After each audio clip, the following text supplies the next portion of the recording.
Hey guys, how are you all. स्वागत है आप सभी का टॉपर्स टॉक विद अनअकैडमी के अंदर। मेरा नाम है विवेक सोनी और मैं अनअकैडमी में इंग्लिश पढ़ाता हूं।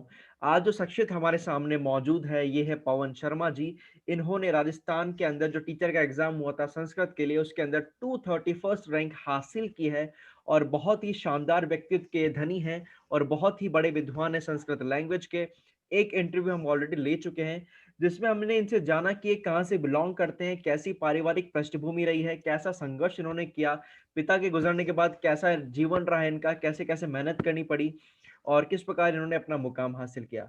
आज हम जानेंगे कि जो ये पैटर्न होता है एग्जाम का, किस प्रकार का होता है, कैसा कैसा वेटेज रहता है, कौन कौन से प्रश्न पूछे जाते हैं, कौन कौन सी बुक्स को हमको पढ़ना चाहिए, फॉलो करना चाहिए और ऑनलाइन क्या क्या चीजें हैं जो हमको पढ़ना चाहिए, फॉलो करना चाहिए, सारी की सारी चीजें हम जानेंगे पवन सर से। तो आइए मिलते हैं पवन सर से। पवन सर, हम कुछ बताइए कि जो संस्कृत का एग्जाम हुआ था, जो टीचर का एग्जाम हुआ था, ये किस प्रकार का एग्जाम था, पैटर्न क्या रहा इसका और कितने स्टेप्स थे एग्जाम के, कितनी वैकेंसी थी, कौन कौन से सब्जेक्ट आते हैं पेपर के, सारी चीजें बताइए। सबसे पहले सर मैं बताना चाहूंगा कि मैं लेवल फर्स्ट से हूँ सर। ओके जी। Level first, third grade level first से हूँ। ओके तो उसमें क्या है कि सर ऑल सब्जेक्ट होते हैं, जी। जैसे हिंदी है हम्म, और सेकंड लैंग्वेज के रूप में आप जैसे कोई इंग्लिश लेता है, जी कोई संस्कृत लेता है। बिल्कुल। तो मैंने संस्कृत ली थी सर, क्योंकि मेरे क्या है कि शुरू से मैंने ग्रेजुएशन वगैरह, पोस्ट ग्रेजुएशन वगैरह ये सब संस्कृत से की सर। हम्म। तो मेरी लैंग्वेज थी सर फर्स्ट हिंदी और सेकंड संस्कृत। बिल्कुल। इसके अलावा इसके साथ में सर जैसे मैथमेटिक होती है और एक साइकोलॉजी होती है बिल्कुल। और एक एनवायरमेंटल, हम्म। पर्यावरण। हम्म। इस तरह से क्या है, 5 सब्जेक्ट होते हैं सर। जी। तो ये पांचों सब्जेक्ट 30-30 नंबर के होते हैं, टोटल 150 नंबर का पेपर होता है। ओके, कितने पेपर होते हैं तो सर टोटल? एक पेपर ही होता है सर, एक ही पेपर में ये पांचों सब्जेक्ट होते हैं सर। ओके, ठीक है। दो पेपर नहीं होते जैसे एक फर्स्ट ग्रेड के अंदर दो पेपर होते हैं, पहला जो जीके वगैरह का होता है, सेकंड सब्जेक्ट का होता है, इसमें सिर्फ एक पेपर होता है। Very good. रीट, जो रीट लेवल पे जो पेपर होता है वो एक पेपर ही होता है सर। जी।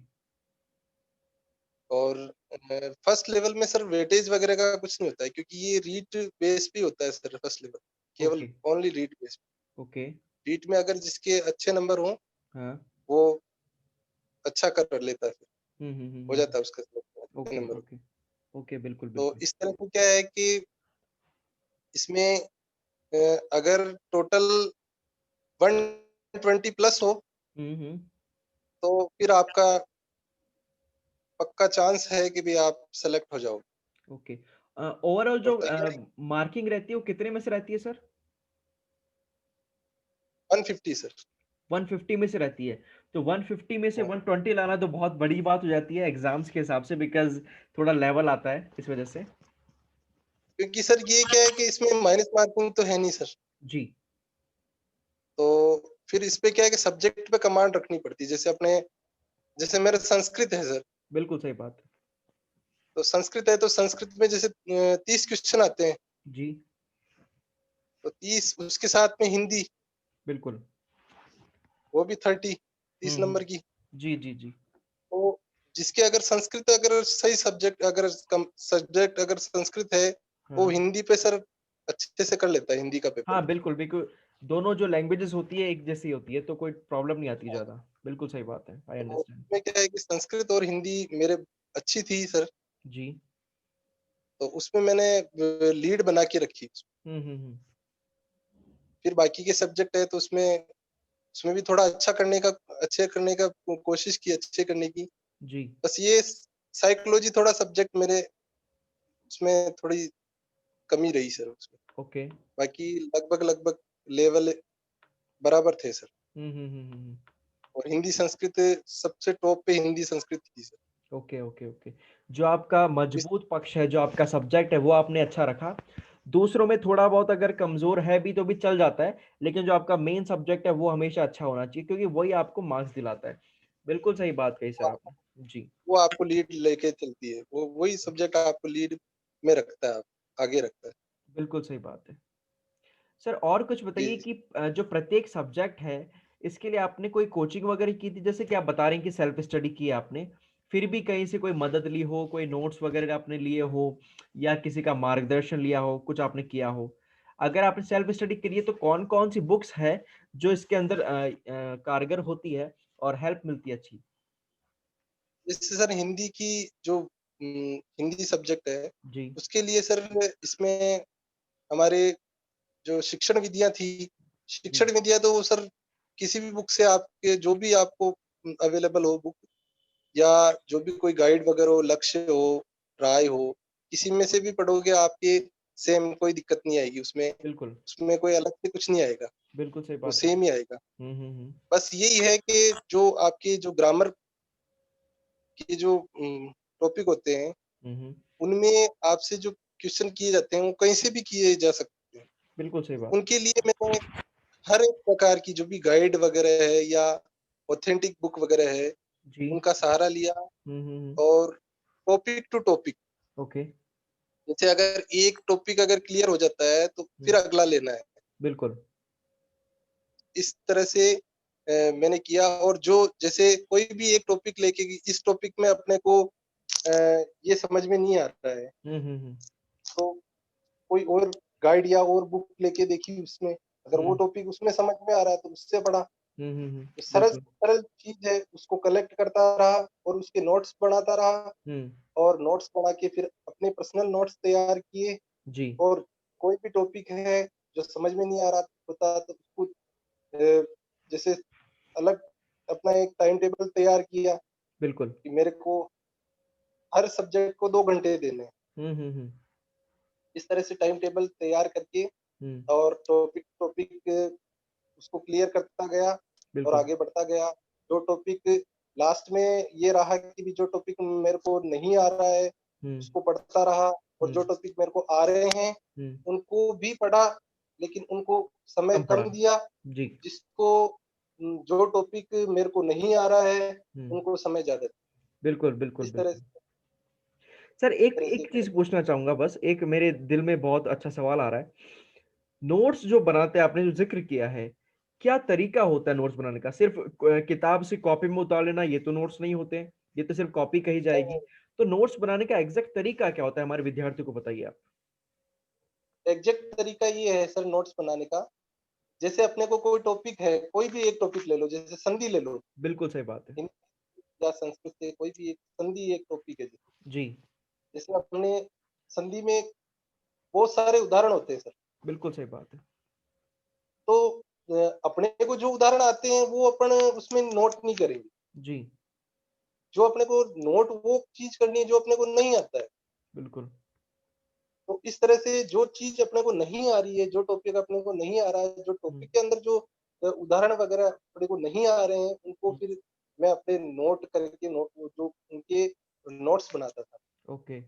तो हुँ, उनको फिर मैं डेली रूटीन में रखता और उनको पढ़ता रहता। जी, बिल्कुल। और जो अपने को आते हैं हुँ, उनको मैं साप्ताहिक जैसे सप्ताह में 1 बार पढ़ लेता, हुँ, इस तरह से करता था। जी।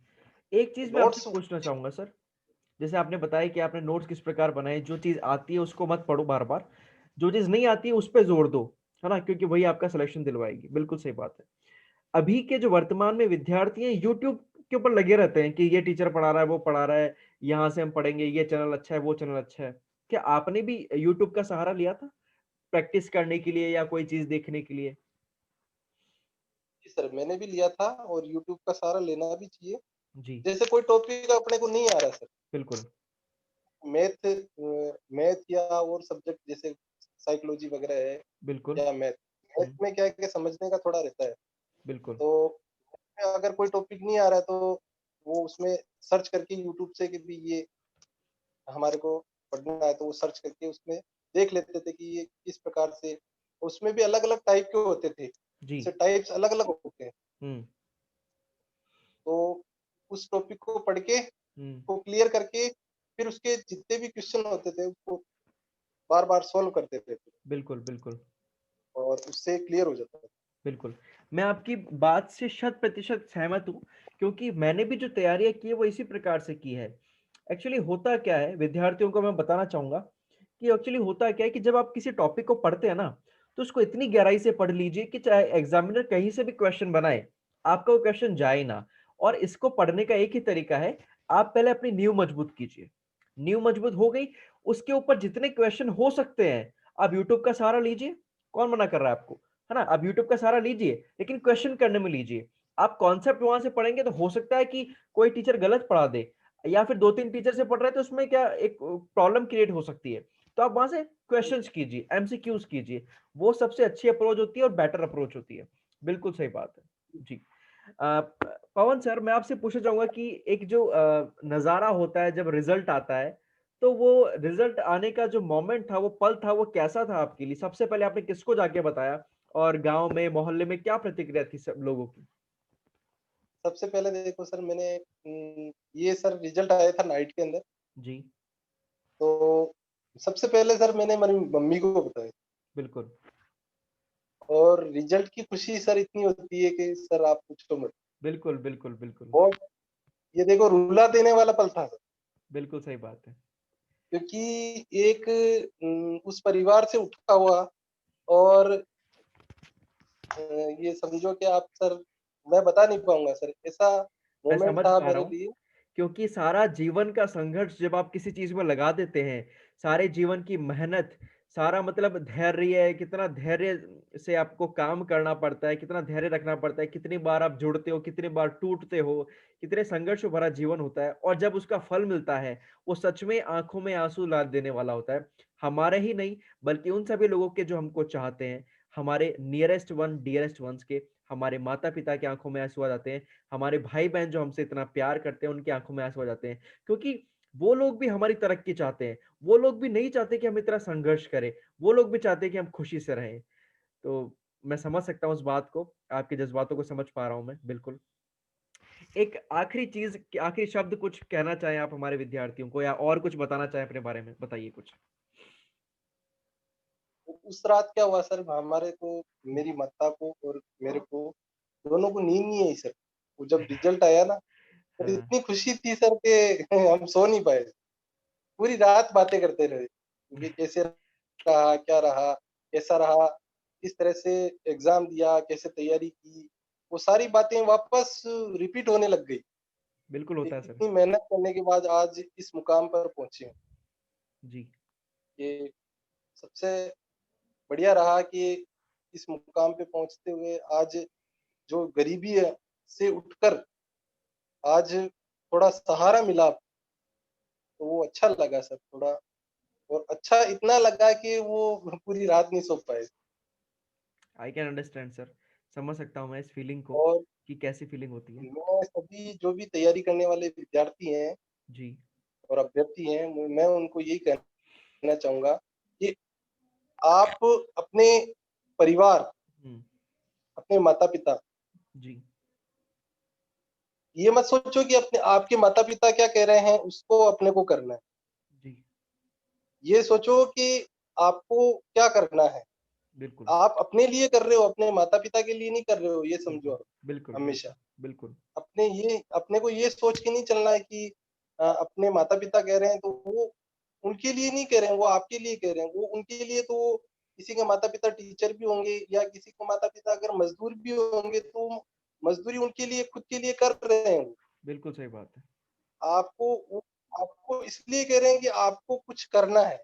जी, तो ये मत समझें कि वो हमारे को कुछ अगर कह रहे हैं तो ये उनको दबाव में लेके नहीं करना है, और सेल्फ अपने को करना है, अपने लिए ही करना है। बिल्कुल। इसलिए निरंतर पढ़ते रहें। और जो भी अगर किसी को गाइड की ज़रूरत पड़ती है तो ऑनलाइन तो है ही है। जी, इसके अलावा कई इंस्टीट्यूट वगैरह, कोचिंग वगैरह भी हैं, हुँ, तो वहाँ भी आप गाइडेंस के लिए जा सकते हैं वहाँ। जी, और अच्छे से पढ़ें, बिल्कुल, और जो भी आपका लक्ष्य है, जो भी आपका एम है, उसको प्राप्त करें। बिल्कुल और सर, सभी को बहुत-बहुत शुभकामनाएँ। बिल्कुल। सभी अपने मंज़िल बहुत-बहुत को पाएँ। बहुत बहुत शुभकामनाएं सर आपको भी, और हम आपके उज्जवल भविष्य की डेफिनेटली कामना करते हैं। और ये तो सिर्फ शुरुआत है सर, आप और भी ऊंचाइयों को छूने वाले हैं, और भी बुलंदी आपके सामने खड़ी है जिन्हें आपको छूना है और एक बड़ा मुकाम हासिल करना है। और मैं ही मिलूंगा आपको इंटरव्यू लेने के लिए डेफिनेटली। हम आपका फिर से इंटरव्यू लेंगे जब आप कॉलेज लेक्चरर बन जाएंगे, जब आप फर्स्ट ग्रेड टीचर बन जाएंगे, सिलेक्टेड हो जाएंगे उसके अंदर, तो डेफिनेटली मैं ही मिलूंगा इस तरफ और आपसे फिर मिलेंगे, मुलाकात होगी डेफिनेटली। बहुत बहुत धन्यवाद पवन जी आपका कि आपने अपना कीमती वक्त हमसे साझा किया और इतनी अच्छी बातें हमें बताई। आपका भी बहुत बहुत धन्यवाद सर। थैंक यू जी। बहुत बहुत धन्यवाद। जी, आपसे भी बात करके बहुत अच्छा लगा सर। बहुत बहुत मजा आया सर आपसे बात करके। धन्यवाद सर। धन्यवाद। जी। धन्यवाद।